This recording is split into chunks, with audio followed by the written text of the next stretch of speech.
தாராட்டு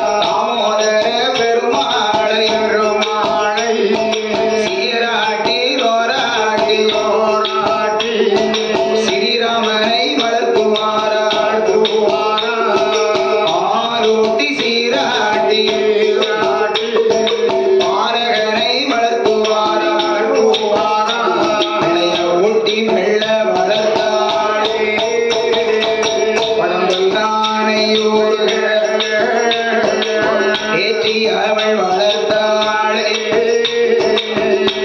மகிழானை உருக நாவல் பெற்ற குழந்தைகளை தரையில விட்டோமானா கண்டை கால்கள் நோகும் வந்து பூமியில விட்டோமானா பொறுப்பாதோ நோகும் வந்து தோழரீர தொட்டில் கட்டி தொடைய தீர நடபட நாளும் ஒரு மேனியும் பொழுது ஒரு வர்ணமும் வளரும் வீரை சந்தீரன்போ சந்தீரன்போ சந்தீரன்போ சந்தீரன்போ வளர்த்துவாராள் கோஷலையா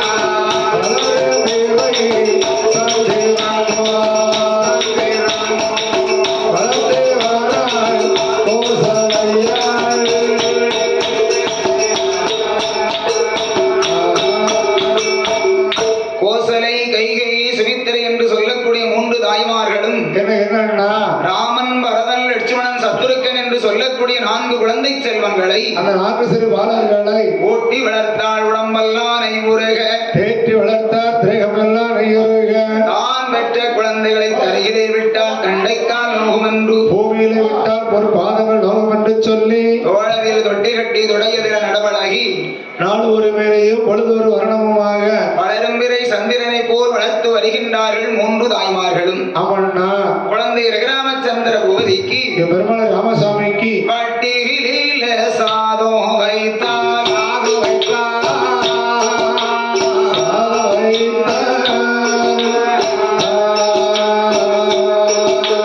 வளர நாட்கள் ஆகும் என்று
சிறப்பான முறையிலே வளர்த்து வருகிற பொழுது ராமச்சந்திர பூபதிக்கு வயது என்ன ஆச்சுதான என்னன்னா ஒரு வயது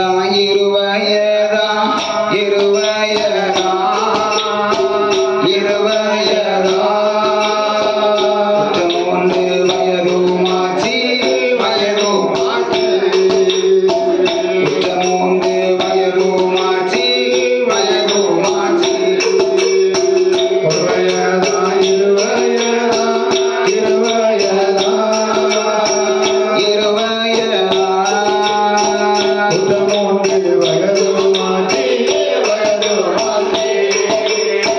குற்றமூன்று வயதுமாகி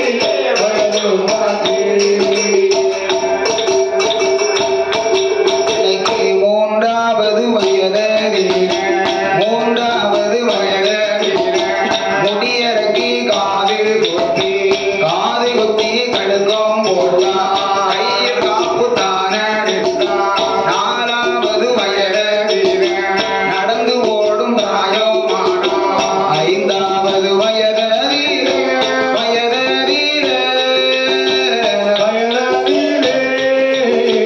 அறிவு பள்ளியில்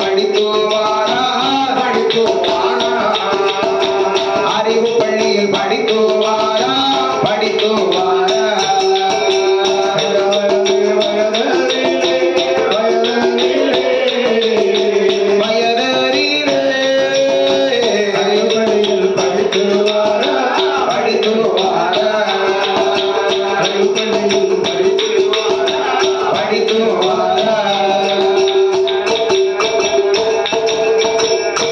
ராமசுவாமிக்கு வயது 5 ஆனது. 5 வயதாகியது. தந்தை தசரத சக்கரவர்த்தி என்னன்னா குலகுருவாகப்பட்ட வசிஷ்டரிடத்திலே குழந்தைகளை ஒப்படைத்தார். குழந்தைகளை ஒப்படைத்தார் ஐயா. ராமன், பரதன், லட்சுமணன், சத்துருக்க 4 குழந்தை செல்வங்களையும் என்னன்னா வசிஷ்ட மகாமுனிவர் தனது ஆசிரமத்திலே அழைத்து வந்து குழந்தைகளை தரையிலே அமர வைத்து குலகுருவாகி வசிஷ்டர் பாடங்களை எல்லாம் கற்றுக் கொடுக்கிறார். பாடங்களை எல்லாம் கற்றுக் கொடுத்தார் ஐயா. என் பெருமாள் ராமச்சந்திர பூபதி படித்த படிப்பை நாங்கள் சொல்ல முடியுமா? அகில உலகத்துக்கே பாடம் புகட்ட வந்தவர் ஐயா என் பெருமாள் சிறுவன் நாராயணமூர்த்தி. ஆமண்ணா, ஐயாவோட வழிபை சொல்ல முடியுமா? இருந்தாலும் என்னன்னா குழந்தையாக சுவாமி அவதாரம் எடுத்த காரணத்தால் என்னன்னா பள்ளிக்கூடத்திலே அமர்ந்து சுவாமி எப்படி பாடம் படித்தார் தெரியுமா? என் பெருமாள் ஐயா எப்படி என்ன படித்தார்? ஆனா அவன என்பதையோ அறிந்து கொண்டாரா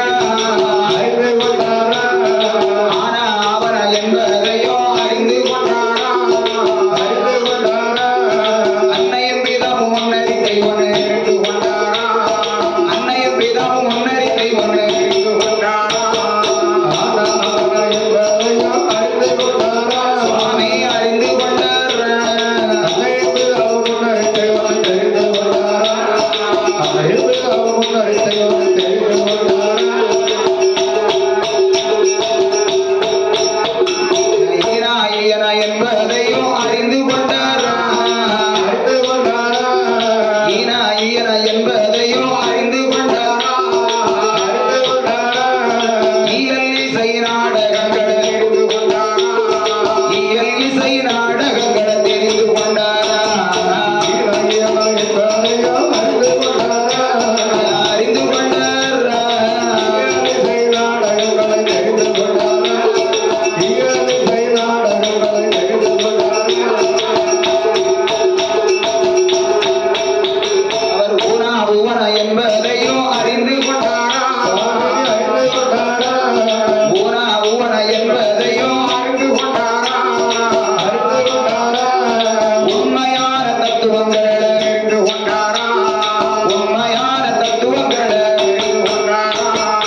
என்பதையும் அறிந்து கொண்டார் அறிந்து கொண்டாரா ஒழுக்கம் விழுப்பந்தாரா என்பதை அறிந்து கொண்டாரா ஒழுக்கம் விழுப்பந்தாரா என்பதை அறிந்து கொண்டாரா ராமசாமி அறிந்து கொண்டாரா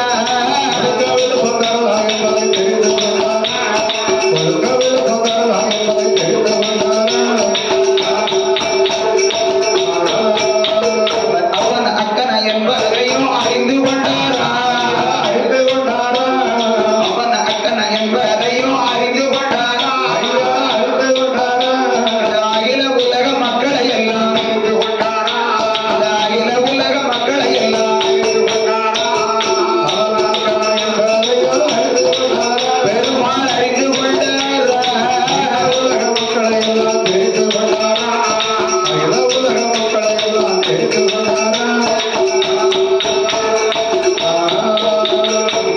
பெருமாள் ஸ்ரீராமர் தம்பிமார்கள் 3 பேரும் இறைவனோட அருளாக வசிஷ்டர் ஆசிரமத்தில் அனைவர்களும் வந்தல்லவோ பள்ளிக்கூடம் தான் அமர்ந்து சுவாமி பாடங்களை படித்தார் 6வது வயதில் ஹரிராமர் எம்பெருமா ஆதி ஜோடி கொண்டல்லவோ 7வது வயதில் எம்பெருமா ஸ்ரீராமர் எழுத்துக்கள பாடமானா 8வது வயதில் எம்பெருமாள் கோபாலன் கொண்டை வெந்தன் குடிபெருகோ 9வது வயதில் இந்த உலகமெல்லாம் தான் அறிந்தான் 10 நல்ல வயதுக்குள்ளே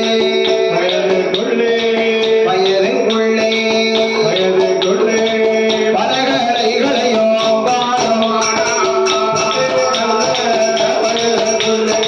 வயதுக்குள்ளே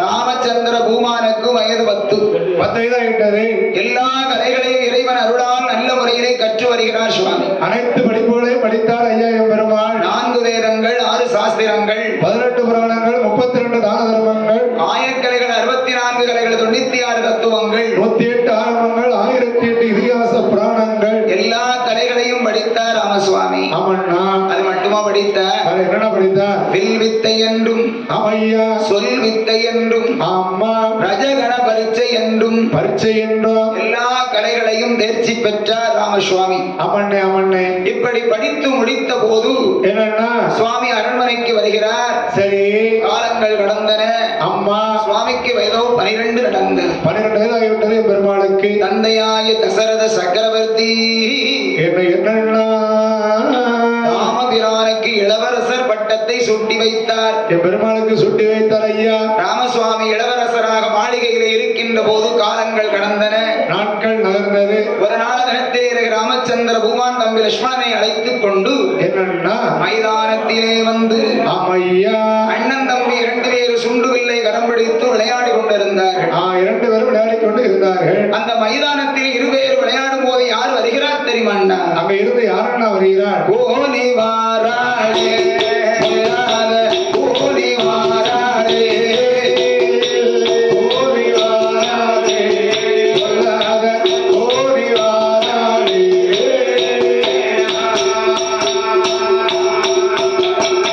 கொட்டிய பஞ்சி போல் உடம்பெல்லாம் தளர்ந்து பஞ்சை போல உடம்பெல்லாம் தளர்ந்து கொட்டிய பஞ்சி போல் உடம்பெல்லாம் தளர்ந்து பஞ்சை போல உடம்பெல்லாம் தளர்ந்து கோரை கோரை கோரத்து வில்லை போல வளர்ந்து ஒரு ஒரு ஒருத்து விலை போல வளைந்து கோனி வாராளே கம்பைத்தான் கோனி வாராளே ஓடி வாராளே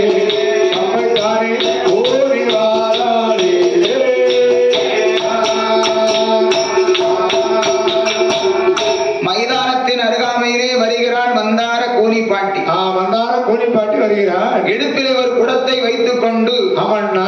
அம்மா நடக்க முடியாமல் கம்பை ஊன்றி ஊன்றி அப்படி கம்பை ஊனிக்கொண்டு கொஞ்சம் கோணிக்கொண்டு கொஞ்சம் நாணிக்கொண்டு தள்ளாடி வருகின்றாள் மந்தார கூனி பாட்டி. மந்தார ஊனி வருகிறார்.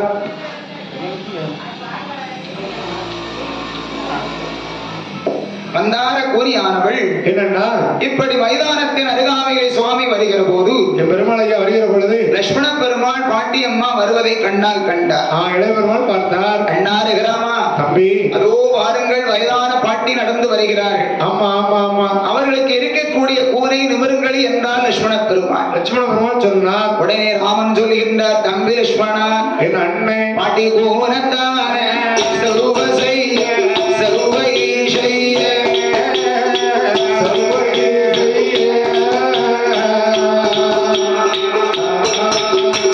கொண்டு வடரெண்டு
பாட்டி கூருக்கு ஒரு லெக்கடித்தார், இடுப்புல இருந்த குடத்துக்கு ஒரு லெக்கடித்தார் சுவாமி. பெருமாள் ஐயா அடைத்தார். ராமசுவாமி அருளால பெருமாள் ஐயாவுடைய அருளாலே மந்தார ஊரி பாட்டிக்கு என்னன்னா கூரை நிமிர்ந்தது, குடத்துல லேசா ஒரு துளை விழுந்தது.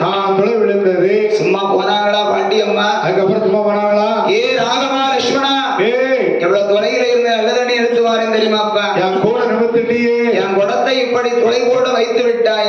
அம்மா எனக்கு முதல்ல இருந்த மாதிரி கூரை வளைச்சு கொடு, குடத்தை அடைத்து கொடு, இல்லையானா அப்பா கிட்ட போய் சொல்லி விடுவேன் அப்படி என்று பாட்டி அம்மா கொஞ்சம் மிரட்டி பேசினாங்க. சொன்னாங்க. உடனே ராமன் சொன்னார், தம்பி லட்சுமணா, பாட்டிக்கு நன்மை செய்ய வேண்டும் என்று நாம நினைத்தோமானா அது அவர்கள் தீமையாக தெரிகிறதப்பா. அதனால தம்பி லட்சுமணா, என்ன அண்ணனே, பாட்டிக்கு கூரை மறுபடி வளைத்து கொடுக்கலாம் தம்பி. ஆமாம் அண்ணே, 2 வில்லுருண்டை எடுத்து கொடு என்றார் ராமசுவாமி. பெருமாள் ஐயா கேட்டார். லட்சுமணன் 2 வில்லுருண்டை எடுத்து ராமன் திருக்கரத்திலே கொடுத்தார். ராமன் கையில கொடுத்தார். அந்த 2 வில்லுருண்டை ராமன் வாங்கி அவன்னா சுண்டு வில்லை வளைத்து வில்லுருண்டை அதன் மேலே வைத்து பாட்டி கூனுக்கு ஒரு லக்கடித்தார், கூனுக்கு ஒரு லக்கடித்தார், படத்துக்கு ஒரு லக்கடித்தார். கோபாலன் அருளால கூனியான பாட்டிக்குத்தான், கோபாலன் அருளால கூனி இப்போ வளைந்திடுமா, கூனி இப்போ வளைந்திடுமா, கொடை இப்போ வளைத்திடுமா, கொடை இப்போ வளைந்திடுமா, கூனி இப்போ வளைந்திடுமா, கொடை இப்போ வளைத்திடுமா. ராமசுவாமி கருணையினால ஐயாவுடைய அருளாலே மறுபடியும் பாட்டி கூனானது வளைந்தது, குடம் அடைத்துக் கொண்டது. மறுபடி சும்மா போனாளா வந்தார பாட்டி பேசாம வராளா? ஏ ராகவா லட்சுமணா ஏய், இரண்டு பேரும் சிறு குழந்தையாக இருக்கும் போது இந்த மார் மீது தோல் மீது போட்டுங்களை எப்படி எல்லாம் வளர்த்தேனடா. அதையெல்லாம் இரண்டு பேரும் கொஞ்சம் கூட நினைச்சு பாராம என் கூனை நிமிக்கிற, கூனை வளைக்கிற, குடத்தை உடைக்கிற, குடத்தை அடைக்கிறாயப்பா. ஏ பாலகா ஏய், என்னை வயதான பாட்டி என்று கூட பாராமல் மாறாமல் என்னை படாத பாடுபடுத்திய காரணத்தினாலே பாட்டி உடம்புல மட்டும் உயிர் மட்டும் இருப்பேனாகில் இருக்கும். ஆனால் அண்ணன் தம்பி இரண்டு பேர்களையும் அமையா 14 வருஷம் வனவாசம் அனுப்பவில்லை. ஆனால் என் பேர் வந்தார கூனி கிடையாது என்று மார்பு தட்டி சபதம் வைத்தார். சபதம் வைத்தார். வந்தார கூனி பாட்டி சபதம் வைத்தார்.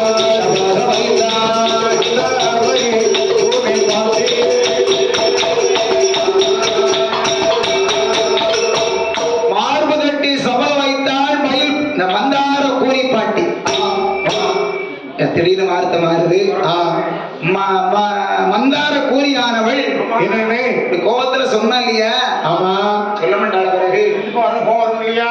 அதுலயும் என்ன இந்த ராமர் லட்சுமணன் சிறு குழந்தையா இருக்கும் போது இருக்கிற பொழுது ராமரை சரி பாசமாகவே பார்த்து பேசுவார்.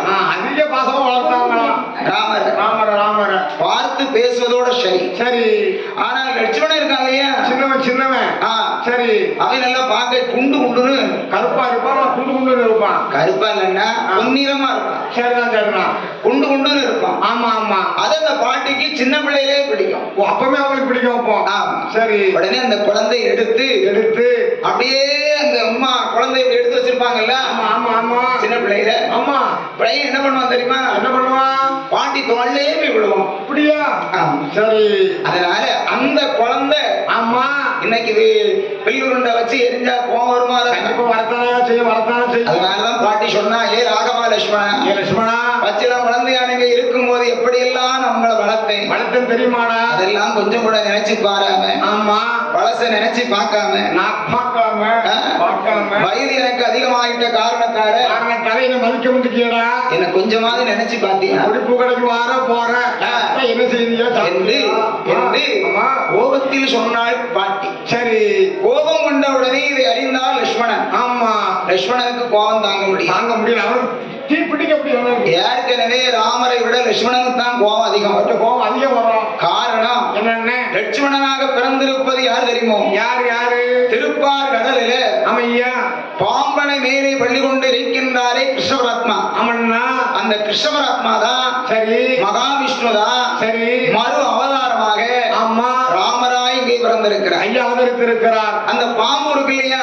பாம்பு அந்த பாம்பு தான் அம்மா லட்சுமணனா பிறந்திருக்கிறது. சரி, பாம்பு ஒரு இடத்துல போச்சதுன்னா ஆமா அது பாட்டு ஊர்ந்து போய்கொண்டே இருக்கும். போயிட்டே தான் இருக்கும். பாம்பை கண்ட உடனே நமக்கு பயம் வரும். இருக்கும். ஒரு சின்ன கல்ல போட்டு எரிஞ்சா நம்ம கண்டு பாம்பு பயந்து போகும். நம்ம பாம்பை கண்ட உடனே என்ன பண்ணுவோம்? எப்பயோ கல்ல விட்டா எரிவு தூர போகட்டும்னு சொல்லி நம்மளை கடிக்க வந்துடக்கூடாதுன்னு சொல்லி பயந்து நம்ம எரிவோம். உடனே ஒரு கல்லை கொண்டு எரிஞ்சிருவோம். அது என்ன பண்ணும்? என்ன செய்யும்? தன்னுடைய உயிரை காப்பாற்ற வேண்டும் என்று நினைத்து ஆமா அந்த பாம்பு உடனே விஸ்வரூபம் எடுத்து படம் எடுக்கும். படம் எடுத்தா தானே எல்லாரும் பயப்படுவாங்க. அப்படின்னு படம் எடுக்கும். சரி, ஆனா என்ன அதிக பேர் கூடிட்டாங்கன்னு வைங்கோ, கம்ப கொண்டு பாம்பு அடிச்சுடுவாங்க. அதுல ஒரு ஆளு 2 ஆளு இருக்குன்னா பாம்பை கொண்டு பயந்து ஓடிடுவாங்க. அதனாலதான் பாம்புக்கு எவ்வளவு கோபம் வருகிறதோ அது போல லட்சுமணனுக்கு அடிக்கடி கோபம் வரும். அந்த கோபத்தை எல்லாம் தணிப்பது யார் தெரியுமா? யாரு? ஐயா ராமச்சந்திர பூபதி. லட்சுமண பெருமாள் யார் எதை சொன்னாலும் கேட்கவே மாட்டார். ராமசுவாமி சொன்னா போதும். அண்ணன் சொன்னா சரிதான். அண்ணன் சொன்ன சொல்லுக்கு அப்படியே கட்டுப்பட்டு இருப்பார் தம்பி லட்சுமணன். மறுசொல் பேசுறதே கிடையாது. இந்த காலத்துல ஒரு வீட்டுல அண்ணன் தம்பின்னா அப்படி இருந்திருக்கிறாங்க. இப்ப உள்ள வீட்டுல அப்படி எல்லாம் இருக்குதா? அண்ணன் எப்போ போவான், திரும்ப எப்போ காலியாவும் நினைக்கிறாங்க அப்படின்னு நிறைய இடத்த சொல்ல முடியாது. சில இடங்கள்ல அண்ணன் தம்பியா பாசமா இருந்தாலும் ஏதாவது ஒரு பிரச்சனையில பகையா ஆகிருந்தாங்க. சொத்து பிரச்சனை, காசு பிரச்சனை சொல்லி ஏதாவது ஒண்ணு பகையாகத்தான வேண்டியது. ஆனா ராமாயண காவியத்திலே ராமசுவாமி அப்படி அல்ல. இல்ல ராமன் எதை சொன்னாலும் சரி. ஆமா, தம்பிமார்கள் 3 பேரும் கேட்டு நடப்பாங்க. ஒரு வார்த்தை ஏற்று பேச மாட்டாங்க. 3 தம்பிமார்கள் எதை சொன்னாலும் சரி. எதை சொன்னாலும் சரிதான். ராமபிரான் ஏற்றுக்கொள்வார். அவங்க வந்து பெருமாள் எதுவுமே சொல்ல மாட்டாங்க. ஆமா, ஏன்னா அவர்கிட்ட போய் அதே சமயத்துல அதே ராமாயண காவியத்துல என்ன இலங்கை வேந்தன் ராவணனை பாருங்கோ. என்ன ராவணனுக்கு தம்பி 2 பேர். ஆமா ஆமா, கும்பகர்ணே குபுஷனே. சரி, அதே ராமாயண கதை தான். ஆமா, அதே கதை தான். ராமர் சொன்னால் தம்பிமார்கள் 3 பேரும் கேட்டு நடக்காங்க. கேட்டு நடப்பாங்க. 3 தம்பி சொல்லை ராமன் கேட்டு நடப்பார். சரி, ஆனா ராவணன் அப்படியா? எப்படி ராவணனுக்கு விபூஷணை எவ்வளவோ நல்ல புத்தி சொல்லி பார்த்தார். பார்த்தா ராமச்சந்திர பூமான் மனைவி ஆமா சீதையை சிறை எடுக்காத, வேண்டாம்னே, நம்ம அரண்மனையில வைக்க வேண்டாம், நமக்கு வேண்டாம், ராமசுவாமியிடம் கொண்டு நாம கொடுத்து மன்னிப்பு கேட்போம் ஆமா என்று விபூஷணை எவ்வளவோ சொல்லி பார்த்தார். எடுத்து சொல்லி பார்த்தான். ராவணன் கேட்டான், எப்படின்னு கேட்பான். அதையும் பாருங்க, அண்ணன் தம்பி எப்படி இருக்காங்க பாத்தீங்களா? ஆமா, அதே அண்ணன் தம்பி தான். அதே கும்பகர்ணனை எவ்வளவு சொல்லி பார்த்தான். அவனும் சொல்லி பார்த்தான். வேண்டாம் வேண்டாம், உங்களுக்கு 2 மனைவி இருக்கிறாப்பா, மண்டோதரி, ஆமா, தானியமாலை. சரி, 2 மனைவி இருக்கிற பொழுது சீதாதேவி உங்களுக்கு வேண்டுமா? தேவையானா? வேண்டாம், எவ்வளவோ புத்தி சொல்லி பார்த்தான் கும்பகர்ணன். எடுத்து சொல்லி பார்த்தான், கேட்கல. ராவணன் கேட்டானா? அது எப்படி கேட்பான்? அதே கதைதான். ஆமா, ராமர் எப்படி ஒரு சந்தோஷமா அண்ணன் தம்பியா இருந்திருக்காங்க, ராவணன் எப்படி வாழ்ந்திருக்காங்க பாருங்க. ஆமா ஆமா, அதனால என்ன ராமாயண காவியத்தை பாருங்கன்னா ஒரு அண்ணன் தம்பி எப்படி இருக்க வேண்டும், கணவன் மனைவி எப்படி வாழ வேண்டும், கணவன் இப்படித்தான் வாழ வேண்டும், தாய் தகப்பனுக்கு குழந்தைகள் எப்படி நடக்க வேண்டும், ஆசிரியரிடத்திலே குழந்தைகள் எப்படி நடக்க வேண்டும், மரியாதை கொடுக்க வேண்டும், ஒரு நண்பர்கள் இருந்தால் எப்படி நடந்து கொள்ள வேண்டும், ஆமா என்கின்ற அத்தனை விவரங்களும் ராமாயணத்தில் அடங்கியிருக்கிறார். ஒழுக்கத்தை சொல்லிக் கொடுத்திருக்கிறாங்க. ஒரு மனிதனாக இருந்தவர்கள் ஆமா ஒழுக்கத்தை கடைபிடிக்க வேண்டும். கண்டிப்பா ஒரு மனுஷன் ஒழுக்கத்தோடு இருக்கிறான் வைங்கோ, சரி, அவனை உலக மக்கள் எல்லாம் போற்றி வணங்குவார்கள். ராவணன் மிகவும் கட்டிக்காரன் தான், சிவபக்தன் தான். ஆமா, சாதாரணமான ஆள் கிடையாது. 10 தலை. சரி, 10 தலையில ஒரு தலையை அறுத்து 20 கரங்களில் ஒரு கையை வெட்டி நாக்குக்கு அடியில் இருக்கும் நரம்பை எடுத்து இறைவனை நினைத்து இசை பாடினான் ராவணன். அந்த ஆண்டவனை நினைத்து இசை பாடி இருக்கிறான். அப்படி யாராலே முடியுமா? யாரையா முடியும்? தலையை நம்ம அறுக்க முடியுமா? மனம் மொத்த போடும் சொல்லி அவனுக்கு வந்து தலை நிறைய இருக்குன்னு அறுத்துக்கிட்டான். ஒரே ஒரு தலை கையை அறுப்போமா? அறுக்க மாட்டோம். நாக்குக்கு அடியில இருக்க நரம்பு நம்மளால எடுக்க முடியுமா? கண்டிப்பா எடுக்க முடியாது. அதை போட்டுக்கிட்டு ஏன் எடுப்பானே, உயிரை கொடுப்பானே, ஆமா அப்படின்னு நம்ம நினைப்போம். ஆனா ராவணை அப்படி இல்லை. இல்ல தலையை அறுத்தான், கையை வெட்டினான், நாக்குக்கு அடியில இருக்க நரம்பை எடுத்தான், யான் செய்தான், இறைவனை நினைத்து இசை பாடினான். அவன் சாதாரண ஆட்கள் கிடையாது. ராவணன் ஒரு சிவபக்தன். சிவ பக்தன். ஆமா, உண்மையிலே நம்ம எல்லாரும் அவனைத்தான் வணங்க வேண்டும். முதற்படி தமிழகம் வணங்க வேண்டும். ராமரை ஏன் வணங்குறோம்? எதனால? அதுக்கும் ஒரு விளக்கம் இருக்கு. அதுக்கும் வேற விளக்கம் இருக்கு. ராவணன் எவ்வளவுதான் நல்லவனாக இருந்தாலும் சரி, ஆமா, சிவபக்தனாக அங்க பாரால சிவபக்தனாக இருந்தாலும் சரி, அண்ணன் ஒரு கெட்டவன். தன்னுடைய மனைவி வீட்டிலே இருக்கிற பொழுது அடுத்தவர் மனைவி மேல் ஆசை கொண்டு அவனுடைய அரண்மனையை சிறை வைத்தான் அல்லவா? அவன் ஒழுக்கம் தவறியவன். அதனால்தான் உலக மக்கள் அவனை ஏற்றுக்கொள்ள மாட்டார்கள். ராமர் அப்படி அல்ல. இல்ல அவர் எப்பேற்பட்டவர்? எப்படி? ஒருவனுக்கு ஒருத்தியாக, ஒருத்திக்கு ஒருவனாக ஒழுக்கத்தோடு வாழ்ந்தார் உலகளந்த பெருமாள் சாமி. ஆமையா, ராமரை வச்சு நம்ம வணங்குறோம்னா என்னன்னா சும்மா வணங்க கூடாது. இல்ல நாமளும் அதே போல் நடக்க வேண்டும். ராமர் எப்படி நடந்தாரோ அதே போல் நாமளும் நடந்தோம்னா ஒருவனுக்கு ஒருத்தியாக, ஒருத்திக்கு ஒருவனாக, அம்மா ஒழுக்கத்தோடு கண்டிப்பா வாழணும். அப்படி வாழ்ந்தால்தான் அம்மா பெருமாளை நாம வணங்கியதற்கு புண்ணியம் கிடைக்கும். கண்டிப்பா புண்ணியம் கிடைக்கும். சும்மா கோயில வந்து சாமியை கும்பிட்டு ஆகாத வேலையெல்லாம் நம்ம பார்த்துக்கிட்டா, ஐயா பெருமாளை நான் ஏதோ தவறு பண்ணிட்டேன், என்ன மன்னிச்சிருக்க அப்படின்னு சொன்னா ஐயா மன்னிக்க மாட்டேன். மன்னிப்பு கிடையாது. அதனாலதான் நம்ம ராவணனை பார்வை யாராக இருந்தாலும் வணங்க மாட்டேங்கிறோம். உண்மையிலே ராவணன் மிகவும் கட்டிக்காரன், நல்லவன். ராமர் மனைவி அவன் அபகரிச்சு சென்ற காரணத்தால, ஒரே ஒரு குற்றத்திற்காக ராவணன் தவறு செய்த காரணத்தால் அவன் தண்டனைக்குரியவனாக ஆகிவிட்டான். ஆமையா, இந்த காலத்துல அப்படிதான் இருந்திருக்கிறாங்க. நீதி நேர்மையா இருந்திருக்கிறாங்க. இப்ப காலத்துல யாராவது அப்படி சொல்ல முடியுமாண்டா? யாருமே சொல்ல முடியாது. தவறு செய்யாத மனிதர்கள் உலகத்திலே கிடையாது. யாருமே கிடையாது. எனக்கு நல்ல ஆளா இருப்பாங்க, பார்க்க ஃப்ரெண்ட் ஷர்ட்டை மாட்டிருப்பாங்க, ஏதாவது ஒரு ஆவாத பழக்கம் அந்த பையன் இருக்கு. ஒரு சின்ன கெட்ட பழக்கமா இருக்கும். கெட்ட பழக்கம் இல்லாத பையன் இருக்காங்களா? யாருமே கிடையாது. ஆனா ராமச்சந்திர பூமான் அவதாரம் எடுத்த சரி திரேதா யுகத்திலே அந்த யுகத்திலே அவ்வளவு ஒழுக்கத்தோடு வாழ்ந்தாரா நம்ம ஐயா. ஆமா இப்ப ஆமா நடந்துகிட்டு இருப்பது கலியுகம். கலியுகம் கலியுகத்துல ஒரு பையன் கணேஷ் கோயில வச்சிருக்கான்னு வைங்கோ, என்ன தம்பி இது உடம்புக்கு ஆகாது, ஆமா இந்த கணேஷ் கோயில நீ யூஸ் பண்ணாத, ஆமா முதல்ல வைக்காத அம்பா போயிரும் அப்படின்னு நம்ம சொன்னா என்ன சொல்லுவான்?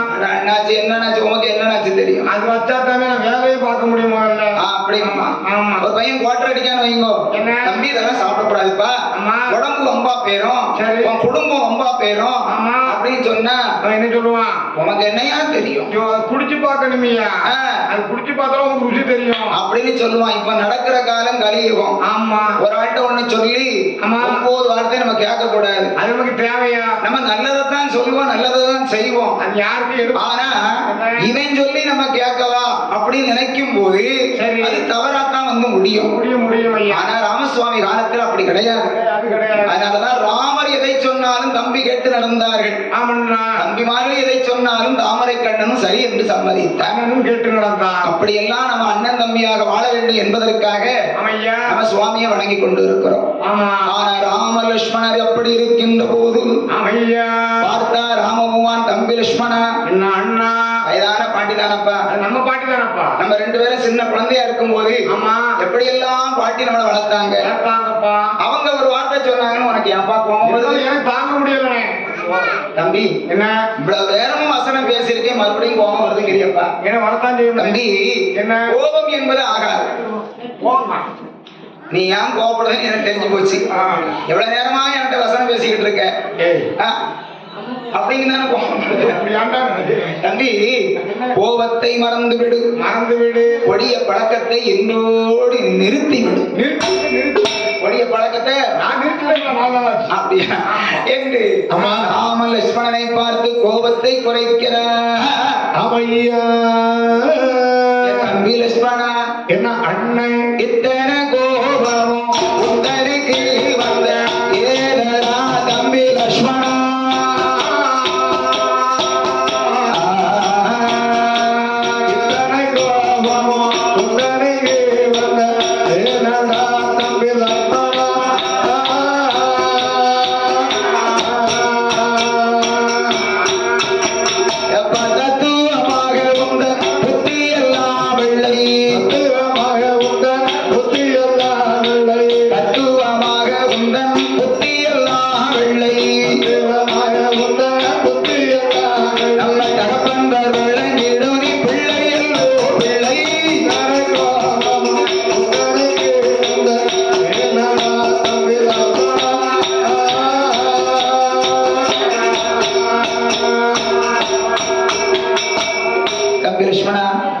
ஆத்திரத்தில் அறிவை இழக்க வேண்டாம் தம்பி. அப்படியா அண்ணன்? ஏதோ வயதான பாட்டி கோபத்தில் சொல்லிவிட்டார்கள் அப்பா. அந்த பாட்டி சொன்னோட கோபம் கடனாது தம்பி. அண்ணன் பாட்டி சொல்லும் போது பாட்டி வாய பாத்தியாடா? அவ வாயிலாத முன்ன நிறைய இருந்து பல்லு. இப்ப பற்கள் கிடையாது. பற்கள் இல்லாதவர்கள் சொன்ன சொற்கள் பலிக்காது. ஆமா அதனால நீங்க அதெல்லாம் ஒரு காரியமாக என்ன வேண்டாம். தம்பி லட்சுமணா வா நம்ம வீட்டுக்கு போவோம்ண்ணே. போகலாண்டா, கொஞ்ச நேரம் பாட்டிட்ட பேசுவோம். தம்பி லட்சுமணா நம்ம பாட்டி சிறு வாலிப வயதாக இருக்கும்போது நீ பார்த்திருக்கிறியா? பாத்துருக்கேன். நான் பையனோட பாப்பாங்க. நீ ஒன்ன சொன்ன, நீ ஒன்ன சொல்லிக்கிட்டு இருக்க. நீ சண்டைக்கு எடுத்து விட்டுறாத. நான் மந்தார பாட்டியை சொல்லிக்கிட்டு இருக்கேன், நீ எந்த பாட்டியை சொன்ன? நான் எங்க தலகாரனா மாமியார சொன்னேன். மயில் பாட்டியை சொன்னியோ? அவங்க சின்ன வயசுல எப்படி இருந்தாங்க? மட்டை கொண்டை போட்டு கட்டு போட்டு சேலையை கட்டி கண்டாணி சேலை கட்டி நடந்து வந்தாங்கன்னா பாட்டி முன்னாள் சுப்பிரமணிய தாத்தா அப்படியே மயங்கி கீழே விழுந்துருவார். பாட்டி முன்னால் நடந்து போன பின்னாடி பாத்துக்கிட்டே போவேன். எப்போதும் பின்னாடியே பாப்பியோ? முன்னாடி நீ ஒரு நாள் பாக்கலையே? பயமா கண்ணோட. அப்படியா? இப்பவும் அப்படி கிடையாது. அப்படியா? பல்லும் போச்சு, சொல்லும் போச்சு, எல்லாம் போச்சு. சாமி ஆடுதாங்க. சாமி ஆடி வந்தாங்கன்னா சரி கண்ட பிள்ளை அம்மனே வந்த மாதிரி இருக்கும். அந்த அம்மாவே வந்த மாதிரி அவ்வளவு அருள்பிரசாதமா இருக்கும். இப்படி அருள் பிரசாதம் சாப்பிடுறதா ரொம்ப சந்தோஷம். அதனால தம்பி லட்சுமணா பாட்டி சொன்னா சொல்லிட்டு போட்டோம், நம்ம வீட்டுக்கு போமா.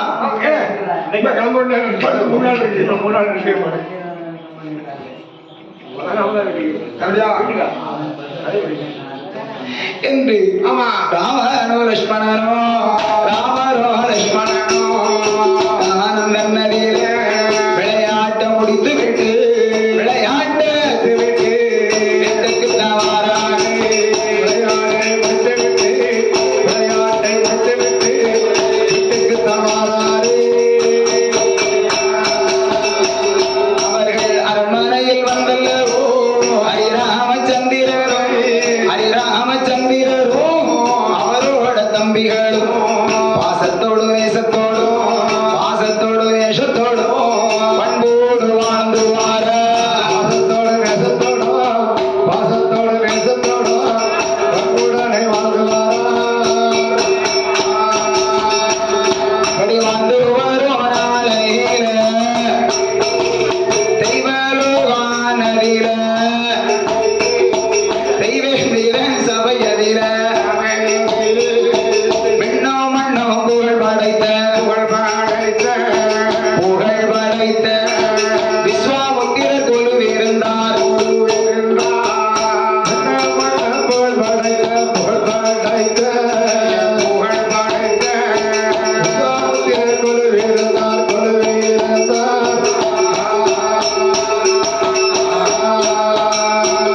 தெய்வலோகத்திலே இந்திர சபையிலே விஸ்வாமித்திர மகாமுனிவர் கொலுவிருந்தார். ஆமாண்ணே. கொலுவிருந்த மகாமுனிவர் மனதிலே ஒரு ஆசை ஏற்பட்டது. அவருக்கு என்ன ஆசை ஏற்பட்டது? முனிவர்களுக்கெல்லாம் முனிவராக நாமல் இருக்கின்றோமே, ஆமா. அந்த முனிவர்களுக்கெல்லாம் ரிஷியாக, சரி, ரிஷிகளுக்கெல்லாம் சிறந்த மகரிஷியாக, ஆமையா, மகரிஷிகளுக்கெல்லாம் சிறந்த ரிஷியாக, சரி, ராஜரிஷியாகவே நாமல் வாழ வேண்டும் என்று மகாமுனிவர் மனதிலே ஒரு ஆசை இருந்தது. அவருக்கு ஒரு ஆசை.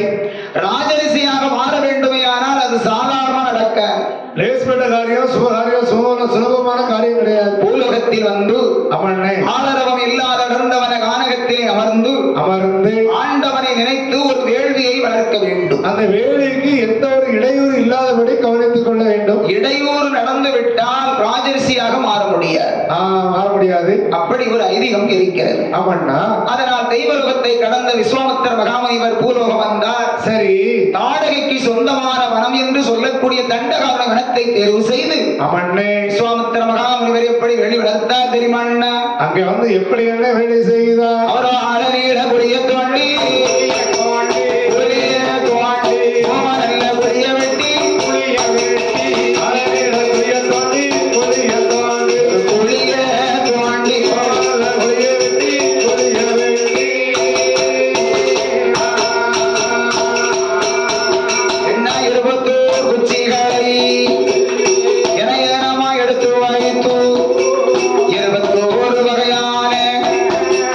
எண்ணெய்களையும் ஊற்றியல்லோ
இருப்பதை அறிந்து ஆண்டவனை நினைத்து எந்த இடத்தில் யாக வளர்க்கலாம் என்று முடிவெடுத்து ஆழ குழி தோண்டினார். அம்மா கோம குழியை வெட்டினார். அத்திக்குச்சி, அரசங்குச்சி, புங்கங்குச்சி, புளியங்குச்சி, வேப்பங்குச்சி என்று சொல்லக்கூடிய 21 வகையான குச்சியை தேர்வு செய்து 21 வகையான எண்ணெய் ஊற்றி அக்கினியை பற்ற வைத்து ஆண்டவன் நாமங்களை சொல்லி வேள்வி வளர்த்தார் விஸ்வாமித்திர மகரிஷி. அவர் வளர்த்த வேள்வி புகை வானத்துக்கும் பூமிக்கும் நடுவிலே வளர்ந்து கொண்டிருக்கிறது. புகை அதிகமாக வர வர அந்த புகை மண்டலத்தை அறிந்தான் இலங்கை வேந்தன் ராவணன். நம்ம பாட்டி தாண்டக வனத்துல யாரோ ஒரு வயதான கிழவர் இருந்து வேள்வி வளர்க்கிறாரே என்று சொல்லி நம்ம பாட்டி தாடகைக்கு இந்த விஷயம் தெரியுமா தெரியாதா என்னன்னு நமக்கு தெரியாது. பாட்டிக்கு தெரியவில்லை. ஆனா அவளே சென்று சொல்ல வேண்டும். இப்ப நம்ம முதல்ல பாட்டிட்ட போய் சொல்ல வேண்டாம் அப்படி என்று முடிவெடுத்த ராவணே நேர பாட்டி வீட்டுக்கு வந்தான். ஏ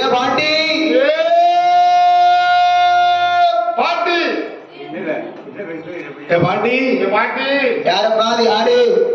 பாட்டியோட பேரப்புள்ள ராவணன் வந்திருக்கிறேன். என் தங்கம் இந்த நேரம் இங்க வந்திருக்கேன், என்னடா விவரம்? பாட்டியோட செய்தி தெரியுமாப்பா? என்ன செய்தி பேரப்புள்ள? உன்னுடைய வனம் இருக்கிறேன், தண்டகாரனுடைய வனம். ஆமா, தண்டகாரனுடைய வனத்திலே என்ன தங்கம் ஒரு தாடி வைத்த கிழமை இருந்து வேலை செய்கிறான் பாட்டி. என்னுடைய வனத்திலே என்கிட்ட அனுமதி வாங்காம கிழமை இருந்து ஏழை வைக்கிறான். உன்னுடைய இடத்துல இருந்து வேலை செய்கிறான்ப்பா.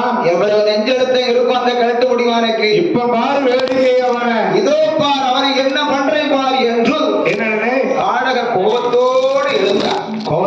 தாடக பார்த்தான் ராவணை பார்த்தான். பாட்டிக்கு கோபம் வந்துட்டு. அப்ப இப்ப நம்ம பக்கத்துல நிக்க கூடாது. என்ன நடக்கோ ஏது நடக்க போதோ தெரியல. ஆமா, பாட்டிக்கு கோபம் வந்தா என்ன நடக்குனே தெரியாது. ஆமா, பாட்டிக்கு மட்டும் கோபம் வந்தா யாரையா கையை பிடிச்சி கொண்டுடுவாங்க. ஆமா உடனே பார்த்தால் தாடகை யாரவள்? தாடகை பார்த்தான். ஏ ராவணா, இதோ சென்று வருகிறேன் என்று. அரக்கியான தாடகை எப்படி வாரா தெரியுமா? தாடகமா எப்படி வாரா? தாடகன்னா நாமளை போல சாதாரண பெண் அல்ல. எப்படி இருப்பா? முதல்ல நம்ம அதை தெரியப்படுத்தணும். எப்படி சொல்லுங்க. சாதாரண மங்கை அல்ல அவள். மலை போல் உருவம் கொண்டவள். மலை போல இருப்பாவா? மலையை பார்த்திருக்கீங்களா? ஆனமலை, குறுக்க மலை, தோரண மலை, மாமலை. இந்த மலை போல் உருவம் கொண்டவள் தாடகை. அவ எப்படி வாரா தெரியுமா? அவ எப்படி வருகிறாள்? 1000 முழங்கள் உள்ள அழகு பச்சை சேர கட்டி அரக்கியான தாடகையா ஆவேசம் கொண்டல்ல அரக்கியான தாடகையா அரக்கியான தாடகையா ஓடோடி வாராள் அரக்கியான தாடகையா அரக்கியான தாடகையா ஓடோடி வாராளே. கரடிய பிடிப்பாளா, காதுக்குள்ள அடைப்பாளா, நாகப்பாம்பு பிடிப்பாளா, நாசிக்குள்ள அடைப்பாளா, கோபுரத்தை சாய்ப்பாளா, ஆடக பெண் கொடியா ஓட்டனல்ல ஒரு நடையா ஓட்டனல்ல ஒரு நடையா பாடி வர தாடகையா ஓட்டனல்ல ஒரு நடையா பாடி வர தாடகையா. 1000 முழ சேலை எடுத்து கட்டுனான் தாடகை. அடேங்கப்பா, அவ்வளவு பெரிய சேலை. ஏன்னா அவ்வளவு பெரிய உருவம். அவன் சரியான ஆள் தானே. 1000 முழ சேலை எடுத்து கட்டி கொண்டு அவனே சத்தம் போட்டு ஓடி வாரா சண்டாள தாடகை. ஓட்டமா ஓடி வந்தா தாடகை. தாடகை போட்ட சத்தம் விஸ்வாமித்திர மகாமுனிவர் காதில் விழுந்தது. விஸ்வாமித்திரர் செவியிலே கேட்டான். இதுவரைக்கும் இந்த வனம் அமைதியாகத்தானே இருந்தது. அமைதியாக இருந்த இடத்துல ஒரு அவலக்குரல் கேட்கிறது. யாராக இருக்கும் என்று சத்த வரும் திசை நோக்கி திரும்பி பார்த்தார். அவனே தாடகை வருவதை கண்டார் மகாமுனிவர். தாடகை வருவதை கண்டுகொண்டார். ஐயையோ, தாடகை எல்லவா வந்து கொண்டிருக்கிறான். இப்ப என்ன செய்ய போகிறோமோ தெரியவில்லை. அவன் கைகளில கிடைக்குமாறா கிடைக்குமாறா கரும்பு போல கடிப்பாள கரும்பு போல கடிப்பாள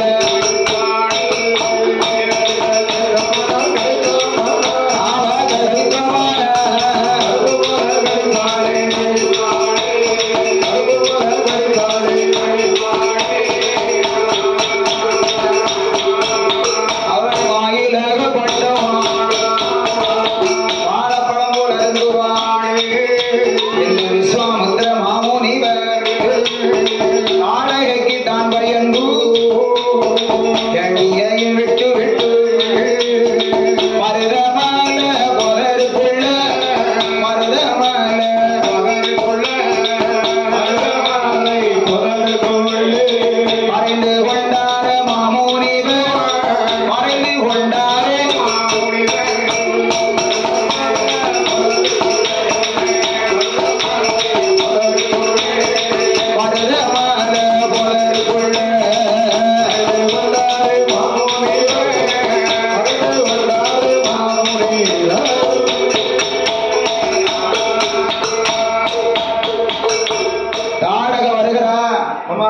கையிலே இன்று கிடைத்து விட்டால் கரும்பு போல் அவளை கடித்து மென்று விடுவாள். வாயிலே அகப்பட்டமானால் வாழை பழம் போல் உரித்து உரித்து உண்டு விடுவாளே என்று விஸ்வாமித்திர மகரிஷி வேள்வியை அப்படி விட்டுவிட்டு மரவரையாக விட்டுவிட்டு மருதமலை புதருக்குள் மறைந்து அமர்ந்து கொண்டார் மகாமுனிவர். சரி நாடகம் வந்து பார்க்கிறார். அவன்னா வேள்வி எரிகிறது, மகாமுனிவரை காணவில்லை. விஸ்வாமித்திரரை காணவில்லை. எப்படியோ இந்த கேட்டு முடிவான் தப்பித்து விட்டார். என்னைக்கு அவர்களை திரும்ப வரத்தானே செய்வான். நாளை வரும்போது பார்த்துக் கொள்ளலாம் என்று ஆமா நாடக சிறிது நீரகத்தால் வெளிவனைத்து விட்டு இலங்கை போய் சேர்ந்தான். என்ன நாடக ஊருக்கு போயிட்டார். நாடக ஊருக்கு போனதுக்கு அப்புறம் அம்மா குகையிலே இருந்த விஸ்வாமித்திர மகரிஷி குகையை விட்டு எழுந்து வந்தார். வெளியில எழுந்து வந்து பார்த்தா நல்ல வேளை நாடக போயிட்டாப்பா. கையில மட்டும் அகப்பட்டான். இட்லிக்கு சட்னி ஆக்கி நம்மள தொட்டு தொட்டு சாப்பிட்டுருப்பான், நம்மள ஒரு வழி பண்ணிருப்பா தாடக என்று விஸ்வாமித்திர மகாமுனிவர் இனிமே நாமல் வேலை ஆரம்பிக்கலாம் என்று அந்த வேள்வி செய்யலாம் என்று சொல்லி வேள்வி அருகாமையிலே வருகின்றார். அவனே வேள்வியோ அணைந்திருக்கிறது. கறிக்கட்டை ஆக்கிவிட்டா கறி முடிவா. வேள்வி அணைத்து விட்டாள் தாடக. அடித்து அநியாயம் செய்து விட்டாளே. மீண்டும் இந்த இடத்திலே மறுபடியும் நாமளியாக வளர்த்துமானால் திரும்ப தாடகை வருவாள், வேள்விக்கு இடையூறு செய்வாளே. அப்ப நாம என்ன பண்ணணும்? தாடகையை அழிக்க வேண்டும். தாடையை அழிக்கக்கூடிய தகுதி நமக்கு இருக்கின்றதா? நம்மளால முடிந்தா நாம எதுக்கு குகைக்குள்ளே சென்று ஒளிந்து இருக்கிறோம். இந்த அரக்கியை கொல்ல வேண்டுமானால் யாரால் முடியும் என்று தாடகையை அழிக்க தகுதி உடையவர் யார் என்று பார்க்கிற பொழுது ஞானத்தால் பார்க்கிறார் விஸ்வாமித்திர மகரிஷி. அவன்னா ஞானத்தில் என்ன தெரிந்தது?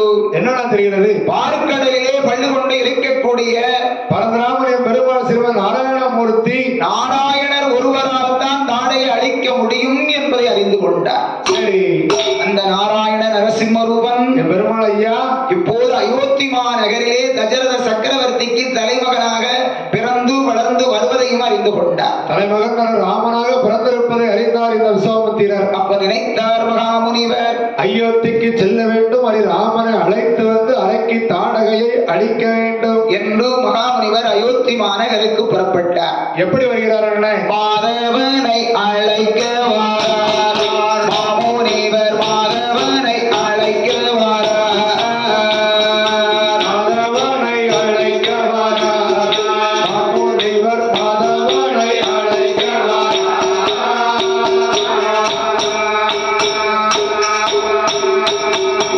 தோழு நல்ல நரம்புகளும் தொங்கும் மூடி சடையோடு, தோழு நல்ல நரம்புகளும் தொங்கு மூடி சடையோடு, தோழு நல்ல நரம்புகளும் தொங்கும் மூடி சடையோடு, தோழு நல்ல நரம்புகளும் தொங்கு மூடி சடையோடு, திருமாலை அழைப்பதற்கு தெருவோடு நடந்து வாரார், திருமாலை அழைப்பதற்கு தெருவோடு நடந்து வாரார், திருமாலை அழைப்பதற்கு தெருவோடு நடந்து வாரார், மாதவனை அழைக்க வாரார் மாமுனிவர், மாதவனை அழைக்க வாரார்.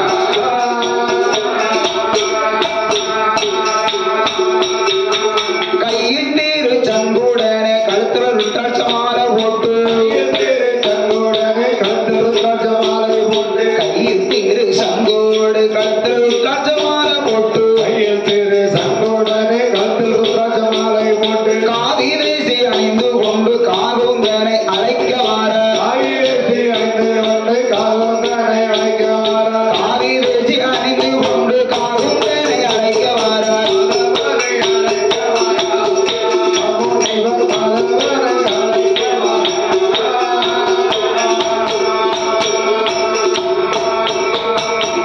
ஸ்ரீராம ஜெயம் ஸ்ரீராம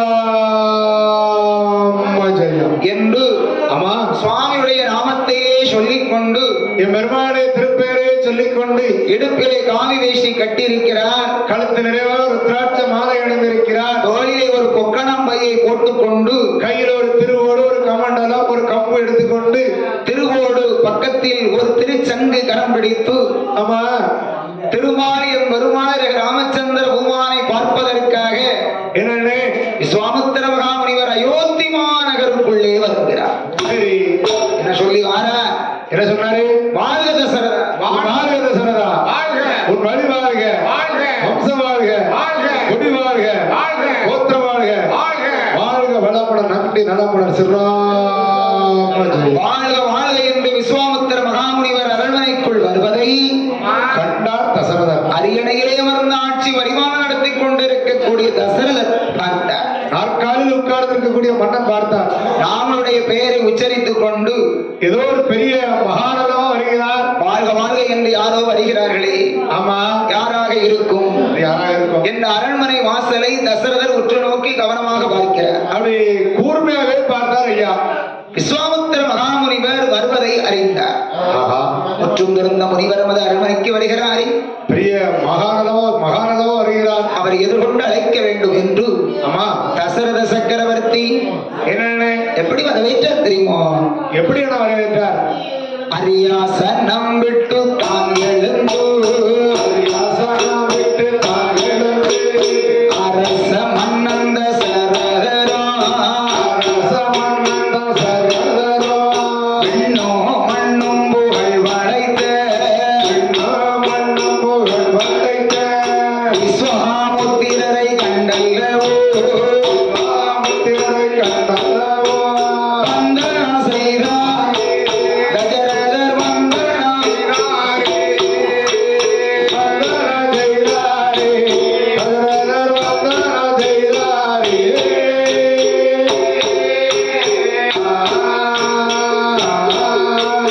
பாரும் ஈரும் அன்று சேவடி போற்றியே, எதுவும் என்று சேவடி போற்றியே, பட்டக பலக போட்டு உட்கார வைத்தல்லோ, பலகை போட்டு உட்கார வைத்தல்லோ, ஆங்கனி தேங்கனி வாழை பலாக்கனி மகனி தெங்கனி வாழை பலகனி, முக்கனி கொடுத்தார் தசரதர், முக்கனி கொடுத்தார்.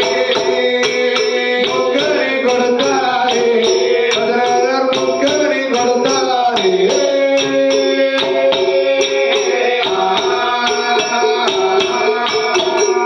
வரவேண்டும் விஸ்வாமித்திர மகாமுனியே வணக்கம்.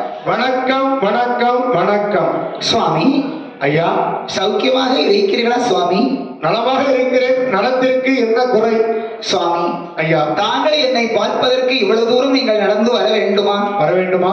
ஒரு வார்த்தை நீங்கள் சொல்லி இருந்தார், ஆமா, உங்களை பார்ப்பதற்கு இந்த எளியவன் ஓடோடி வந்திருப்பேனே சுவாமி. தசரதா, சுவாமி அடியவன் உன்னை பார்க்க வேண்டிய அவசியம் உள்ளது. அப்படியா?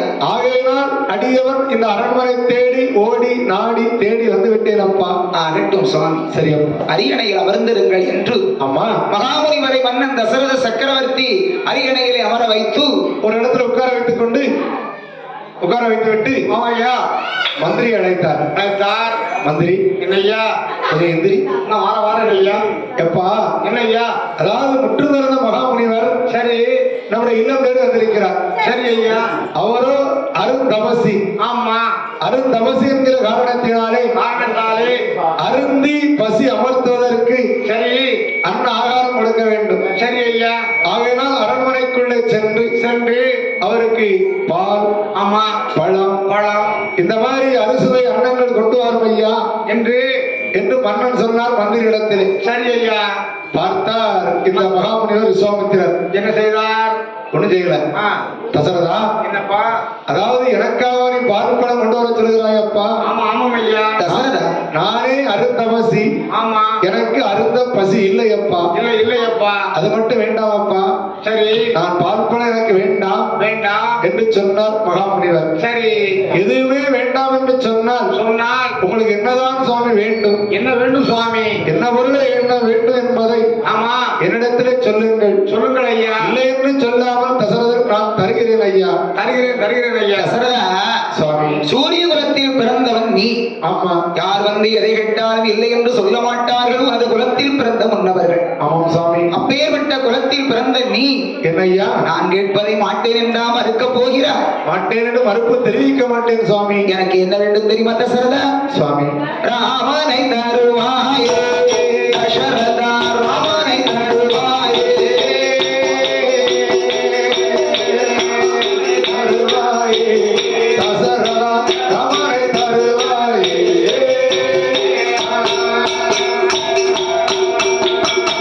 உங்கள் விசாரமோ ஒழிக்கவே அந்த நேரம், உங்கள் விசாரமோ ஒழிக்கவே அந்த நேரம், உங்கள் விசாரமோ ஒழிக்கவே அந்த நேரம். உங்கள் விசாரமோ ஒழிக்கவே அந்த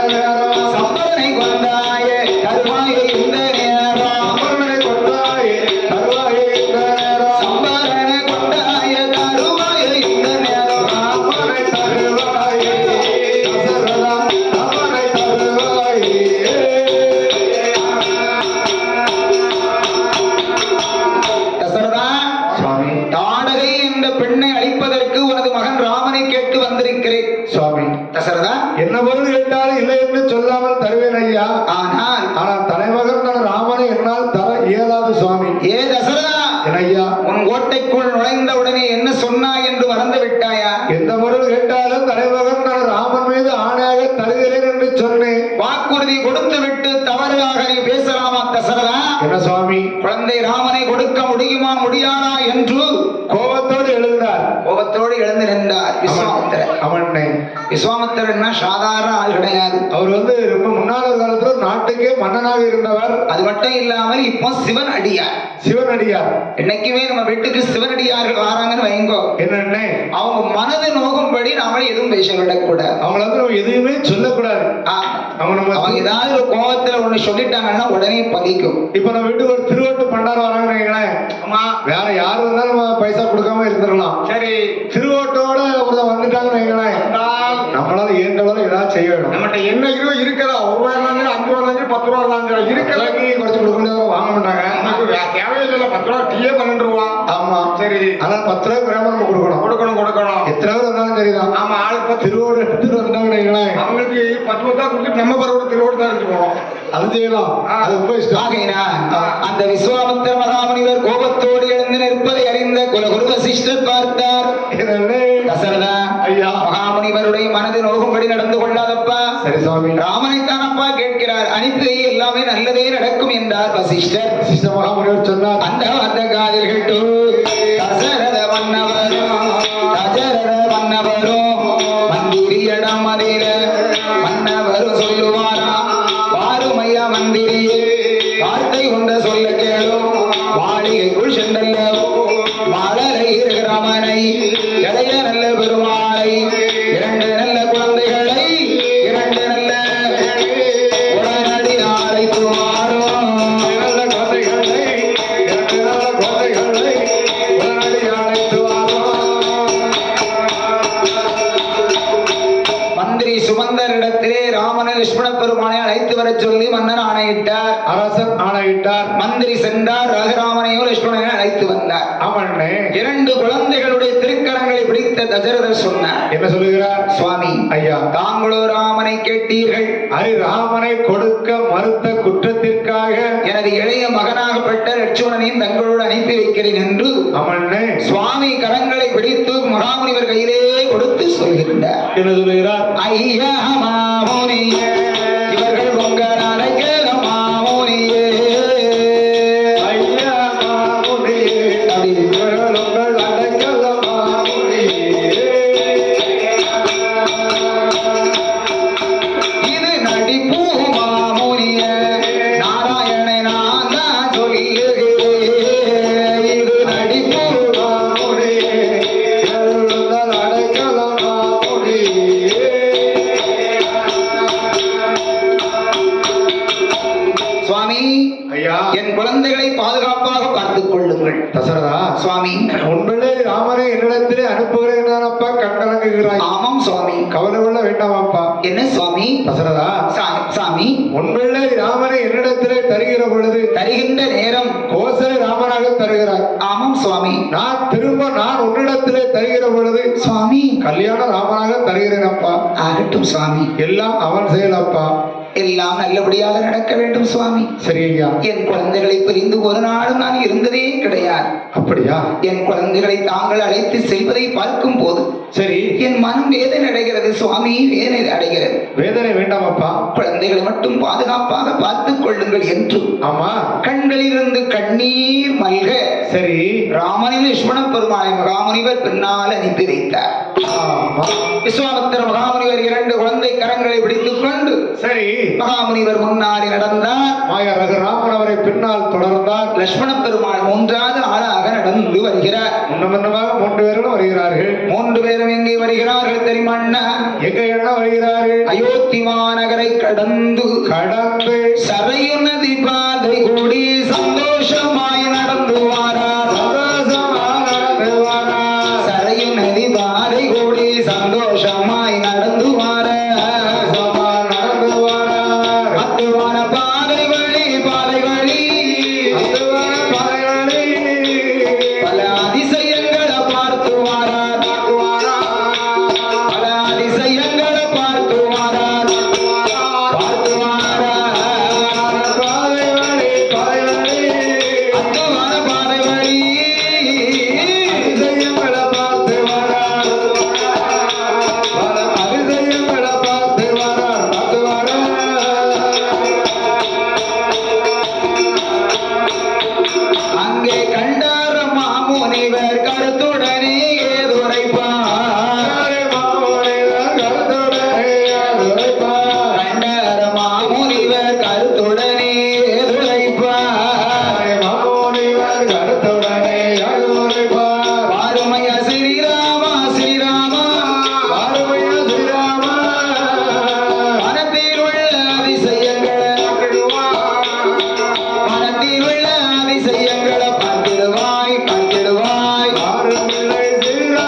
அந்த இடத்துக்கு வந்தார் ஐயா.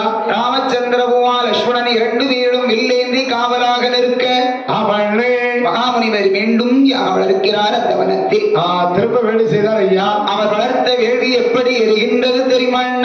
எப்படி என்ன எரிகிறது? ஆறு யானை துருத்தி போட்டு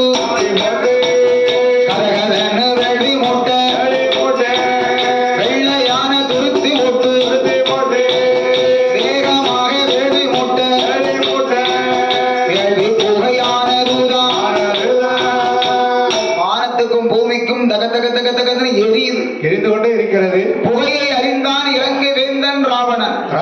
அறிந்தான். நம்ம பாட்டி தாடக வனத்துல அன்றொரு நாள் தாடி வைத்த கிழவன் இருந்து வேலை செய்தானே, அதே வயதான கிழவன் 2 வாலிப பையனை அழைத்து வந்திருக்கிறார். 2 சிறுவர்களை அழைத்து வந்து வேலை செய்கிறானே. பாட்டியிடம் சொல்லலாம் என்று ஓடோடி வந்தார் ராவணன். ஓட்டமா ஓடி வந்தான். பாட்டி, யாரு? நான் தான் பாட்டி, உன் பேர பிள்ளை ராவணன் வந்திருக்கிறேன். என்னடா சொல்லுப்பா. பாட்டி, உன் வனம் இருக்கு இல்லையா? ஆமா. அந்த வனத்துல அன்றொரு நாளையில வயதான கிழவர் யாக வளர்த்தா இல்லையா? ஆமா. அதே வயதான கிழவர் இன்னி 2 பாலகரை அழைத்து வந்திருக்கிறார் பாட்டி. என்னோட இடத்துல என்னோட அனுமதி இல்லாமல் இருந்து வேலை செய்கிறானா? ஆமா பாட்டி. சென்று அவனை கொன்று தின்று இருந்தேனே. ஆனால் இன்று வந்து வேலி வளர்ப்பானா என்று பற்கள் எல்லாம் நெரு என்று கடித்தால் அவளுக்கு தாங்க முடியல. கடுப்போம் அவளுக்கு. ராவணன் சொல்லி விட்டவன் மாளிகை வந்தான். சரி, தாடகைக்கு கோபம் தாங்க முடியாம எப்படி வாரா தெரியுமா? தாடகை எப்படி வாரா? கோட்டையீடு இடித்தது போல் குமர சத்தம் கொடுத்து வாரா. தாடகையால் போட்ட சத்தம் தரணி எல்லாம் நடுங்கிடவே மலைய விட்டு இறங்கி வார மட்டமட்டமன்ன தாண்டகையால்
பெருமாள் ஐயா பார்க்கிற பொழுது சுவாமி என்ன அதோ பாருங்கள், தென் திசையை பாருங்கள். என்ன? அங்கிருந்து ஒரு பெண் வருகிறாளே. ஆமா. அந்த பெண் யார் என்று கேட்டார் பெருமாள் சுவாமி. பெருமாள் கேட்டார் ஐயா. வேள்வி வளர்த்துக் கொண்டிருந்த விஸ்வாமித்திர மகாமுனிவர் அந்த நாமத்தை சொல்லிக்கொண்டே தெற்கே பார்த்தார். தென் திசை நோக்கி திரும்பி பார்க்கிற போது தாடகை வருவதை கண்டார் மகாமுனிவர். ஐயா பார்த்தாரு. ராமா, என்ன? ராமா சொல்லுங்க ஐயா. அவளை பார்த்தா பொண்ணுன்னு சொல்ற? ஆமா சாமி, நல்லா பாருங்க, பெண்ணுதான் சாமி. ஏ ராகவா, அவள் யார் தெரியுமா? அது யார் ஐயா? பெண்ணல்ல இவள் ராமா.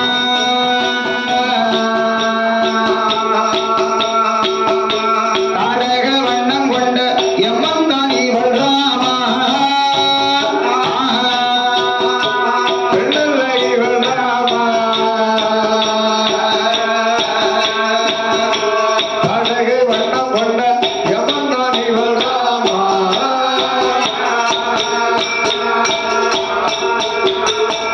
ராமா ஐயா, தாடகை என்றால் யார் யார் என்று கேட்டாயே. ஆமா, தாடகை எப்படி இருப்பா என்ன யாரு மட்டும் நான் கேட்டுக்கிட்டே வந்தேன். அதோ பார், அவள்தான் தாடகை. எதுவில்லை தொடுவானத்தை கிட்ட வந்துகிட்டு இருக்கப்பா, எனக்கு பயமா இருக்குப்பா. பயந்து நடுங்கினார் விஸ்வாமித்திரர். சரி, புன்னகை புத்த முகமாக ஸ்ரீராமன் பெருமான் நின்று கொண்டு சொல்கிறார். அவர் என்ன சொன்னாரு? சுவாமி, ஐயா, ஏன் இப்படி சுவாமி உங்களுக்கு பதட்டம் வருகிறது? ஏன் பயப்படுறீங்க? கவலை கொள்ள வேண்டாம், கவலைப்படாங்க. நானும் என் தம்பி லட்சுமணன் இருக்கின்ற போது நீங்கள் பயம் கொள்ளலாமா? அச்சம் என்ற வார்த்தை உங்கள் வாயிலிருந்து வரவே கூடாது. கவலை கொள்ள வேண்டாம், தாடகை நாங்கள் சமாளிக்கிறோம் என்று. ஆமா தம்பி லட்சுமணா, தாடகை போய் பேசலாம் என்று ராம் லட்சுமண பெருமாள் 2 வீரமாக வந்தார். ஆமா. அப்ப லட்சுமணன் சொன்னார். என்ன சொன்னார்? அண்ணா, என்ன அவளை பார்க்கும் போதே பயமாக இருக்கிறது. மலை போல் உருவம் கொண்டவள் வருகிறார். ஆமா, பேச வேண்டாம், பேசினால் நேரம் தாமதமாகி கொண்டே இருக்கும். சரி, உடனே வில்லை எடுத்து வளைத்து பானத்தை போடுங்கோ என்றார் லட்சுமணன். சரி தம்பி, அண்ணா நீ சொல்வதும் ஒரு பார்வைக்கு சரிதான் என்று ராமசுவாமி தாடகை எப்படி அழைத்தார் தெரியுமா? அண்ணா எப்படி என்ன அழைத்தார்? அவர் கோதண்டத்தில் நானேற்றி கொடுஞ்சரத்தில் நான் இழுத்தோ அங்கேனே அஸ்திரத்தை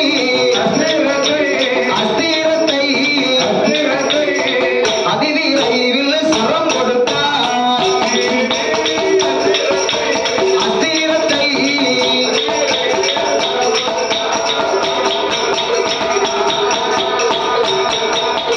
காது வரை இழுத்து காட்டரக்கி வேலையெல்லாம் புறப்பட்டரே ராமபாணம்.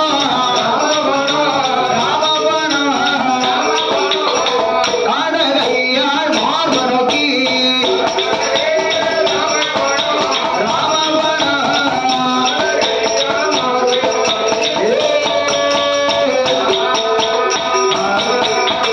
மார்பதில ஆய்ந்த பாடம் மறுபுறத்தில் ஓடுறே கடலரிலே நீராடி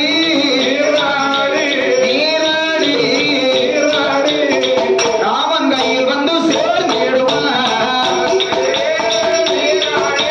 நீராடி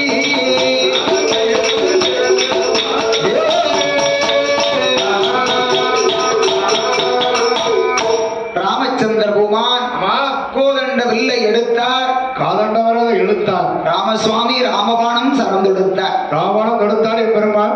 ராமபாணம் சென்று தாடையால் மார்பிலே பாய்ந்து மறுபுறத்தில் ஊடுருவி சென்று கடலிலே நீராடி திருமாரி ராமனுடைய அம்பராக்குட்டுக்குள் வந்து அமர்ந்தது ராமபாணம். ராமபாணம் தாடகை மார்பில் பட்ட போது என்னன்னா தன்னையே மறந்த தாடகை தன்னை அறியாமலே தாடக மகனே என்று சொல்லி கீழே விழுந்து உயிரையே விட்டு விட்டார். சரி, தாடகைக்கு 2 மகன்கள் இருக்கிறாங்க.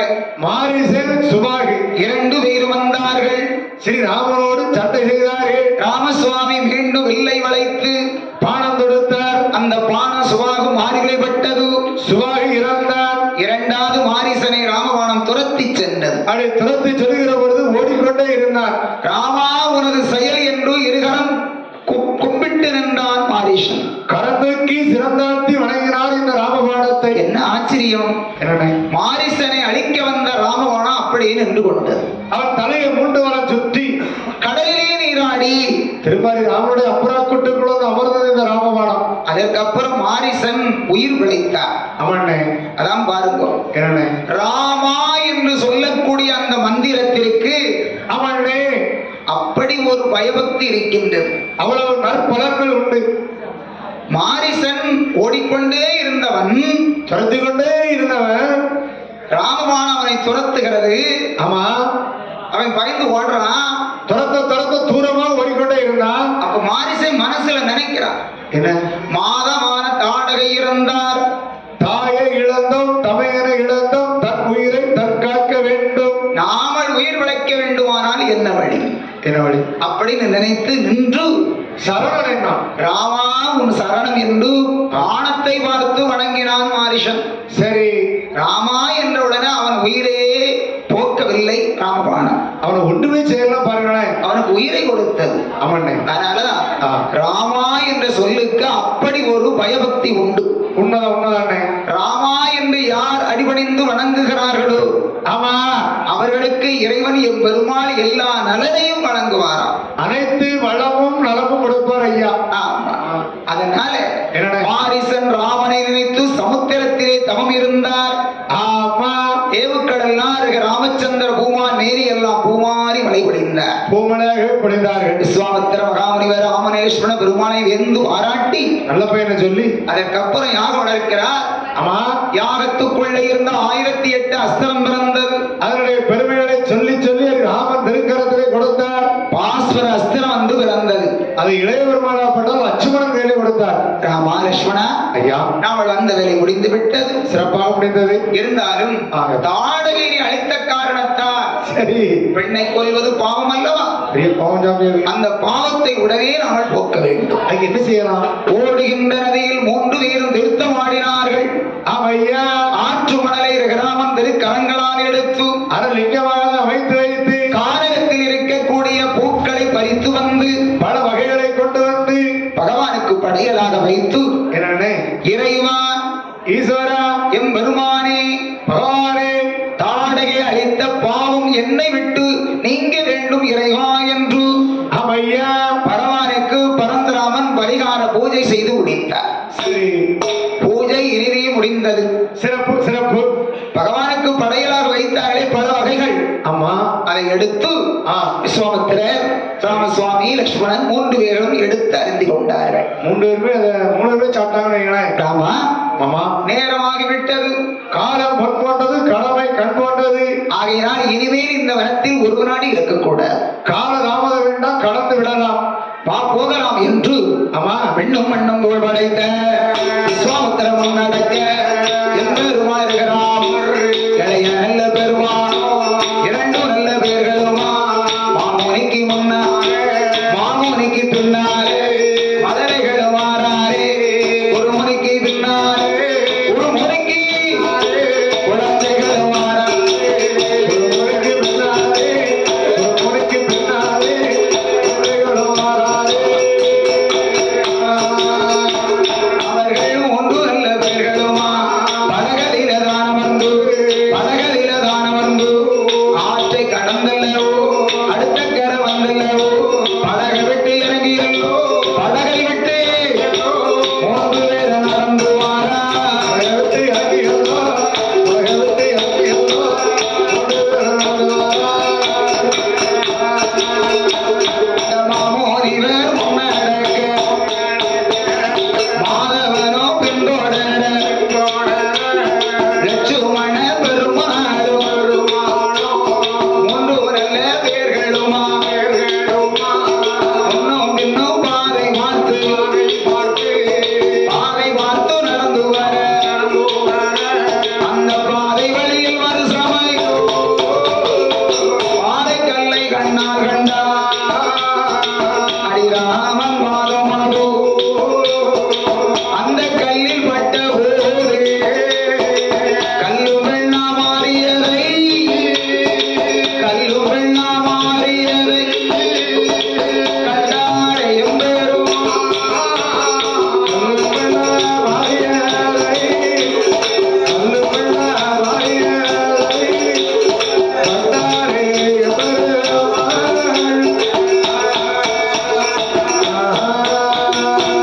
ராமச்சந்திர பூமா அவனே பாதை பார்த்து நடந்து வரும்போது என்னன்னா சுவாமி பாதம் கருங்கலிலே பட்டது.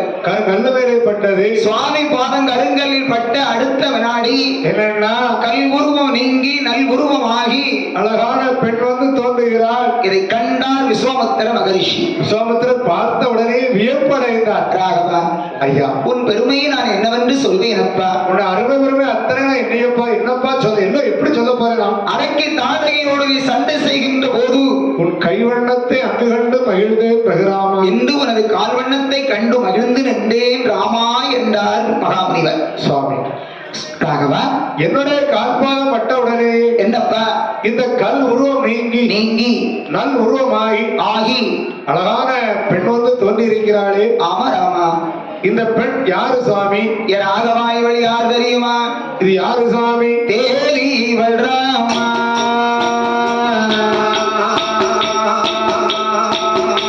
கௌதம ரிஷியோட ஆவி இவள் ராமா.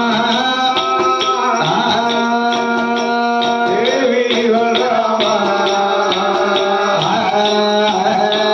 கௌதம ரிஷியோட ஆவி இவள் ராமா.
ராகவா அண்ணே, இந்த பெண் யார் தெரியுமோ? யாரு சுவாமி? கௌதம மகாமுனிவருடைய மனைவி. இவள் பேரோ அகலிகை. சுவாமி ராமா, கௌதமருடைய மனைவி அகலிகை சொல்றீங்களா ஐயா? ஆமா ராமா. இந்த பெண் எதற்காக கல்லாக மாறினாள்? சரி, என்னுடைய கால்பாதம் பட்டவுடனே திரும்ப பெண்ணாக மாறிவிட்டாளே. ஆமா ராமா. அதன் விவரத்தை சற்று சொல்லுங்கள் சுவாமி. அதை சுருக்கமாக சொல்கிறேன் ராமா. சொல்லுங்கள் ஐயா. ராகவா சுவாமி, ஆதி ஒரு காலத்துல முன்னாள் ஒரு காலத்திலே அமர இந்திரனும் கௌதம மகாமுனிவரும் நண்பர்களாகவே இருந்தார்கள். நெருங்கிய நண்பர்களாக இருந்தார்கள். ஒரு நாள் தினத்தில் இந்திரனும் கௌதம மகாமுனிவரும் என்னன்னா அலைகடலை கடைய வேண்டும் என்று ஆசை கொண்டார்கள். ஆமண்ணே, கடலிலே முதலில் பிறக்கக்கூடிய பொருள் தெய்வ இந்திரனுக்கு என்றும் இரண்டாவது விளக்கக்கூடிய பொருள் கௌதமருக்கு என்றும் பேசி முடிவை எடுத்து கடலை கடலிடமாக கடைந்து கொண்டிருந்தார்கள். முதலாவது கடலிலே வந்து பிறந்தது கழுதை. கழுதை பிறந்தவுடனே தெய்வ இந்திரன் இது எனக்கு வேண்டாம் என்று சொன்னார். கழுதையை பிடித்து கருங்கல்லிலே கட்டி போட்டுவிட்டு இரண்டாவது வேலையாக கடலை கடைந்தார்கள். இரண்டாவது கடலை கடையும் போது அதிலே வந்து பிறந்தால் அழகான பெண் இந்த அகலிகை. அகலிகை பிறந்தவுடனே தெய்வேந்திரன் எனக்குத்தான் இந்த பெண் வேண்டும் என்று கூறினார். கௌதமர் எனக்குத்தான் என்று சொன்னார். இரண்டு பேரும் கைலாசம் வந்தார்கள். கைலாசத்துல வந்து கடவுளிடத்திலே சொன்னார்கள். கடவுளாகிய சிவபெருமான் ஒரு தீர்ப்பு கூறினார். என்ன தீர்ப்பு சொன்னார்? அமரந்திரா கௌதமா ஐயா, அலை கடலுக்குள் இரண்டு பேருமாக சென்று அவனே 1000 வருடங்கள் தண்ணீருக்குள் மூழ்கி தவம் இருந்து யார் உயிரோடு கைலாசம் வந்து சேர்கிறீர்களோ அவர்களுக்குத்தான் இந்த பெண் அகலிகை என்று கூறினார் பரமேஸ்வரர். ஆண்டவன் சொன்னார். அமர இந்திரனும் கௌதம மகாமுனிவரும் அகலிகை மேல் ஆசை கொண்டு கடலுக்குள்ளே தவம் இருக்க வந்தார்கள். சரி, தெய்வேந்திரன் தோல்வி அடைந்தார். கௌதமரோ வெற்றி பெற்றார். வெற்றி பெற்று கௌதமருக்குத்தான் இந்த பெண்ணை மனம் முடிக்க வேண்டும் என்று சொல்லி சிவபெருமான் தலைமையிலே கௌதமருக்கும் அகலிகைக்கும் இனிதே திருமணம் நடைபெற்று முடிந்தது. சரி, கல்யாணம் முடியும் நேரத்தில் சொன்னான் இந்திரன். என்ன சொன்னா? ஏ கௌதமா, எனக்கு கிடைக்க வேண்டிய அகலிகை என்ற பெண்ணை நீர் அவதரித்து செல்லும் காரணத்தினாலே ஒரு நாள் ஒரு பொழுதாவது உங்கள் மனைவியான அகலிகையோடு நான் சந்தோஷமாக இருக்கவில்லை. ஆனால் என் பேர் தேவேந்திரன் கிடையாது என்று மார்பில் அடித்து சபதம் வைத்தான் இந்திரன். அடிச்சான். கௌதமர் அதை கோபமாக ஏற்றுக்கொள்ளாமல் அவன் அடிக்காத அவர் காரியமா எடுக்கல. ஏதோ பெண் கிடைக்கவில்லை என்று கோபத்தில் சொல்றான்.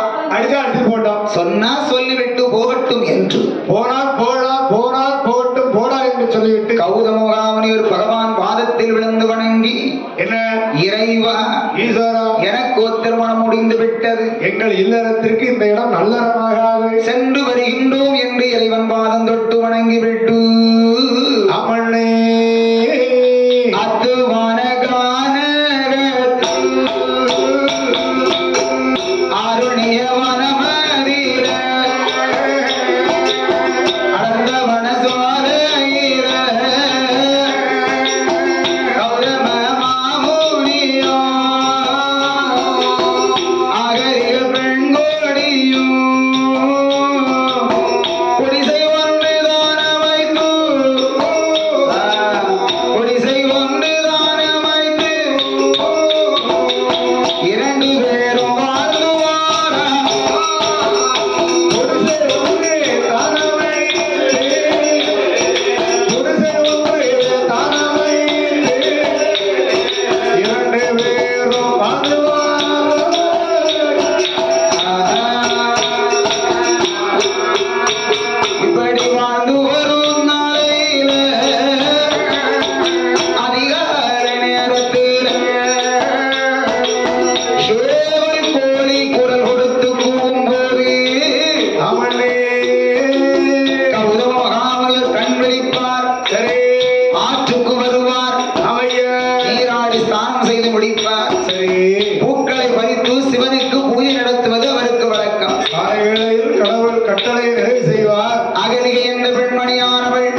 ஆற்றுக்கு வரும்போது என்ன அகலிய இந்த பெண்ணை கண்டான் தெய்வேந்திரன். அமர இந்திரன் பார்த்தான்.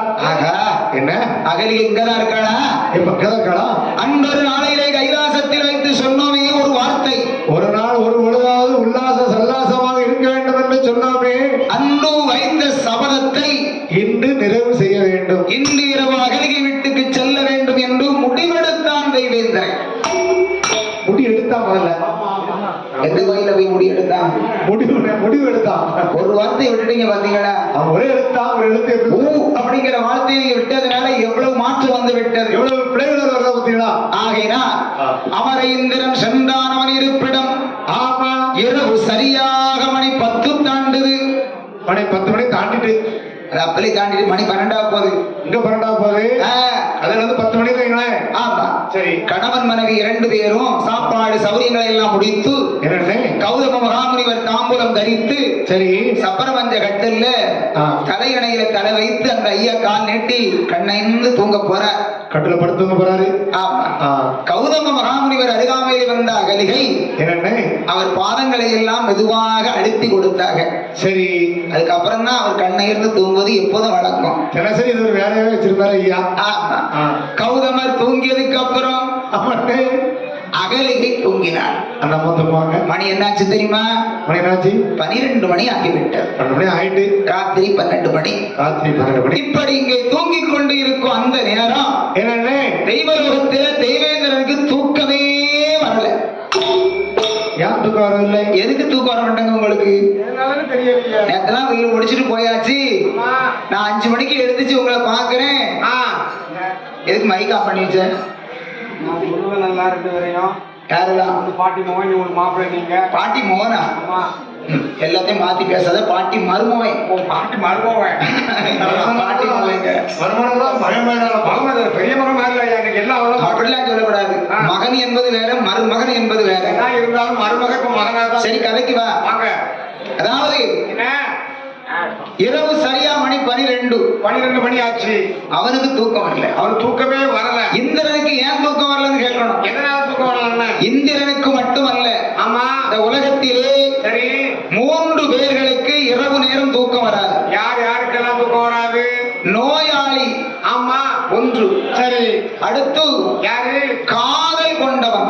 காதல் கொண்டவன். அடுத்து யாரு? கடமை உள்ளவன் கொண்டவன். ஆமா, கடமை உள்ளம் கொண்டவர். 3 பேருக்கு யார் ராத்திரிக்கு தூக்கம் வராது தெரியுமா? எதனால தூக்கம் வராது? ஒரு கடமையை செய்ய வேண்டும் என்று நினைத்துக் கொண்டு இருப்பவர்கள், ஆமா, அதை எப்போது அந்த செயலை செய்து முடிப்போம் அப்படின்னு நினைச்சு தூக்கம் வராது அவங்களுக்கு. ராத்திரிக்கு தூக்கம் வராது. ஆமா, பகல்ல தூங்குவாங்க. பகல்ல தூங்கினா நைட் தூக்கம். ராத்திரிக்கு தான் பல சிந்தனை வரும். நம்ம யாரை போய் பார்க்கணும்? 7 மணி நேரம் தூங்கிடுவாங்க. ஆமா, செய்து முடிச்சதுக்கு அப்புறம் தூங்குவாங்க. ஆமா ஆமா ஆமா, அசதியா இருக்கும் தூக்கம் வரும். சாப்பிட்ட உடனே. ஆமா, சரிதானா?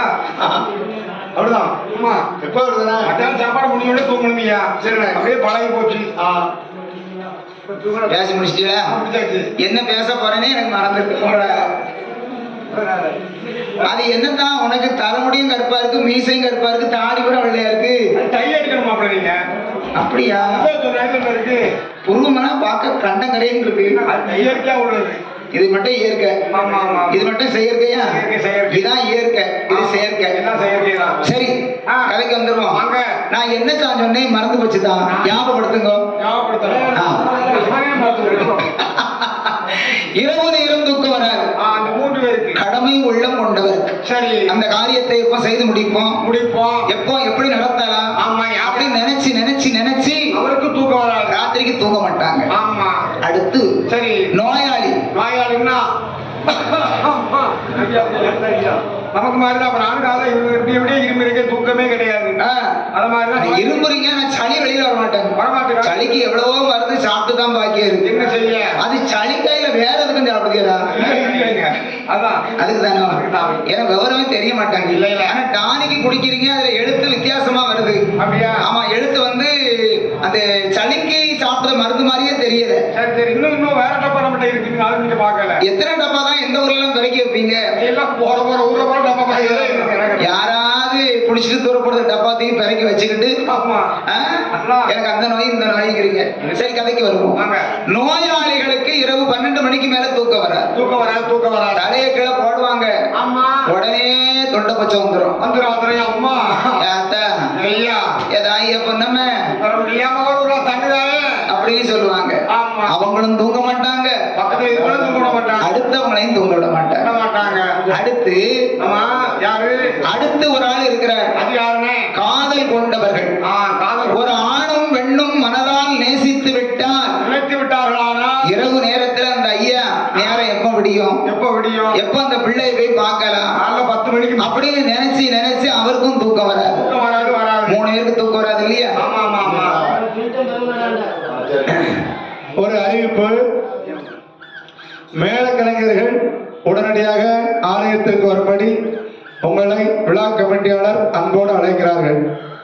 நேமிஷம் எடுக்க வேண்டியிருப்பதால் மேளக்கலைஞர்கள் உடனடியாக ஆலயத்திற்குள் வரும்படி உங்களை விழா கமிட்டியாளர் அன்போடு அழைக்கிறார்கள். சொல்லணும் சொல்லணும்.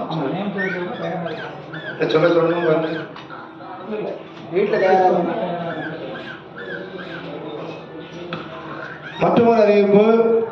ஐயா பெருமாள் சாமி திருக்கோவிலுக்கு நேமிஷம் எடுக்கக்கூடிய பக்த அன்பர்கள் தயார் நிலையில் இருக்கும்படி உங்களை விழா கமிட்டியாளர் அன்போடு தெரியப்படுத்திக் கொள்கிறார்கள். ஐயா பெருமாள் சாமி திருக்கோவிலுக்கு நேமிஷம் எடுக்கக்கூடிய பக்த அன்பர்கள் தயார் நிலையில் இருக்கும்படி உங்களை விழா கமிட்டியாளர் அன்போடு தெரியப்படுத்திக் கொள்கிறார்கள். இரவு நேரத்தில் ஆமா